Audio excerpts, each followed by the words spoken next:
Во рамките на кампањата Стоп за рамнодушноста да ја сочуваме хуманоста, Црвениот крст на Македонија обезбедува интензивна поддршка на мигрантите кои транзитираат низ Република Македонија кон западноевропските земји. По тој повод, синоќа во Кичево, во изложбениот салон на Куќата на уметноста, беше поставена изложба на фотографии и дела од активностите за поддршка на мигрантите и бегалците.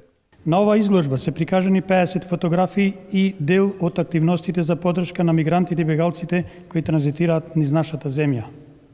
Овие фотографии ни отсликуваат реалноста и нашето секојдневие во изминатиот период, сите тие проблеми, страдања и катастрофи со кои се сочуваат мигрантите, но и подготвеноста и посветеноста на нашите волонтери во текот на целиот период на мигрантската криза. Активностите на Националното друштво се спроведуваат од страна на 264 волонтери и вработени кои континуирано во текот на целиот ден обезбедуваат поддршка за најранливите мигранти и бегалци во прифатните центри близу граничните премини во Гевгелија и Табановце. Црвениот крст на Република Македонија од 2015 година до ден денеска е вклучен во мигрантската криза и ја има главната улога.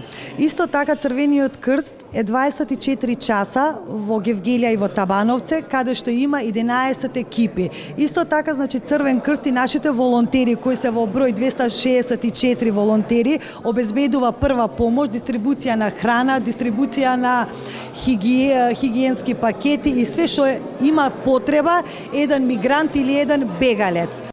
Изложените фотографии се сведоштво за настаните кои се случија во нашето секојдневие, како и чекор во подигање на свеста кај населението за хуманитарните потреби во време на миграции предизвикани од природни катастрофи и катастрофи предизвикани од човекот.